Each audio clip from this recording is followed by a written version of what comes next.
Hey, it's Tay and welcome back to 31 Days of Halloween. In today's video, we're going to be going over non-latex injuries. Here are some of the things that will be used in today's video. The first thing we're going to use is silicone. So you're going to need some kind of cream paint. Obviously, you're going to need 2-part silicone.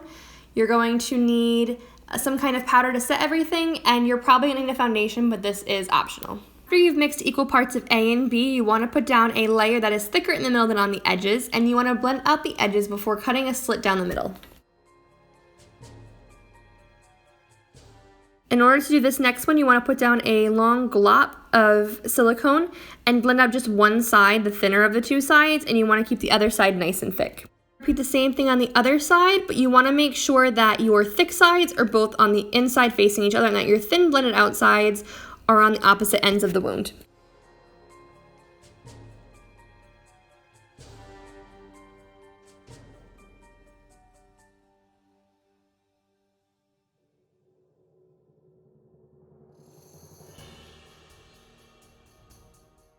The next thing you want to do is put down a nice thin layer of silicone and blend out the edges. And then you want to take a glop and start putting it towards the middle. This is supposed to be a bullet wound, but I waited so far too long into my work time to start doing this, so I had a little bit of trouble. But essentially, you want to make a donut shape on top of the thin layer that you put down, and you want to blend the bottom of the outsides of the donut shape into the thin layer of silicone.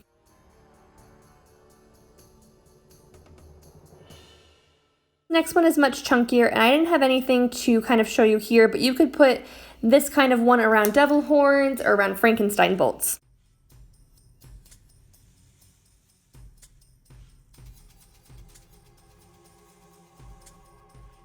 This is me demonstrating how to make a more jagged edge on the first one that we did.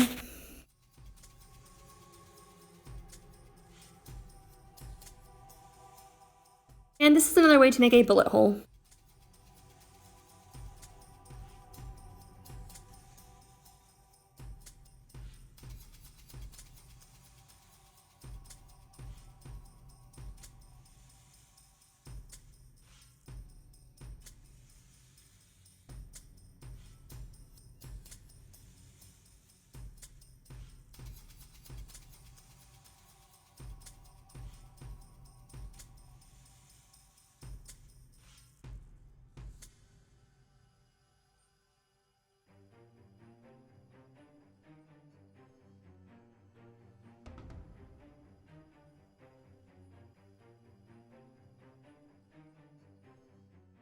I chose to powder mine before coloring it in, but if you're working with cream or water paints, I would recommend holding off on this step until afterwards.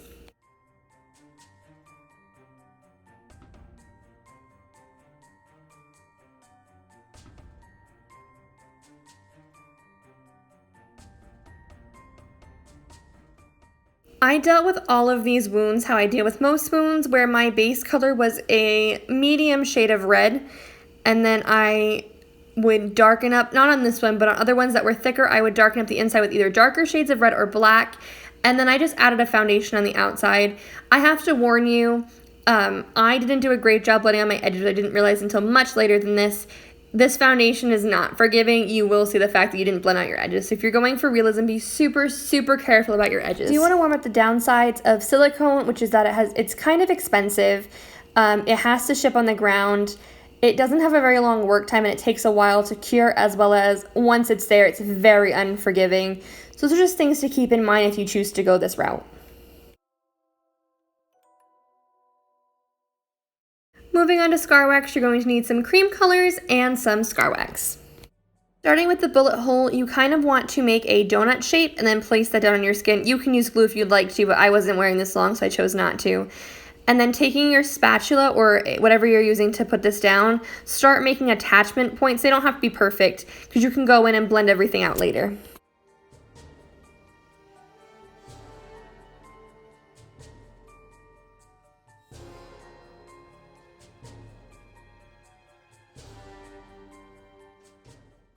The next thing I did was take a kind of strip of scar wax, and I chose which side I wanted to blend into the skin.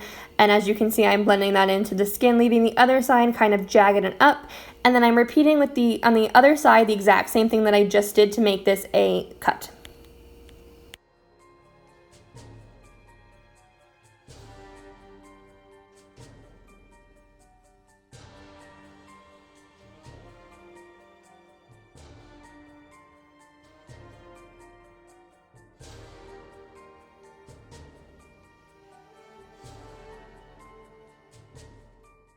And then for this one, I'm just flattening out some scar wax and I'm blending out the edges.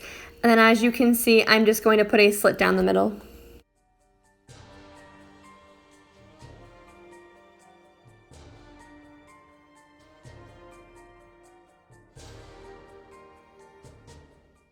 And then I'm going to color these in the exact same way that I did with the silicone, so I'm not going to go into too much detail here. I do want to say that scar wax comes in many different colors, so I don't put foundation on mine because mine matches my skin pretty well. If I was going to put this on my face and wear it out all night, I probably would. And I do want to warn about the downsides of using scar wax, is that it's very malleable, and it will continue to be malleable, especially if the heat from your body will heat it up. So you have to seal it if you're going to wear it out. Lastly, we're going to look at is FX transfers. You'll need a transfer and some scissors as well as a towel and water. Cut out your transfer to the shape that you want it.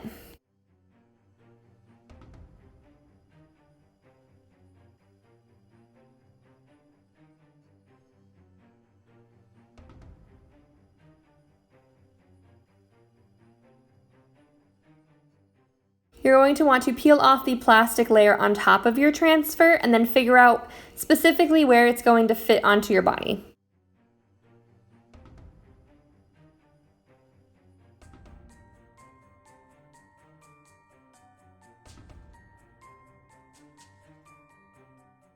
Once you're fully committed to the location, take your water and your towel and you want to start applying pressure so that the water will soak through the tattoo and adhere to your skin. Unfortunately, mine pulled the paper before I was ready, but this is what it looks like. I'm just taking some scissors to free my fingers. I had some issues. And then I placed the paper back down to kind of fix some edges.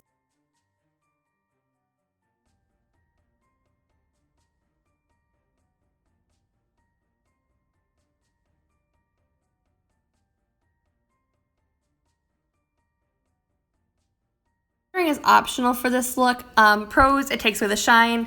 Cons, with this kind of cheap Walmart one, it makes it look kind of weird. So it's up to your discretion. If you enjoyed this video, please like and or subscribe, and I hope you stay tuned for the rest of 31 Days of Halloween. Bye!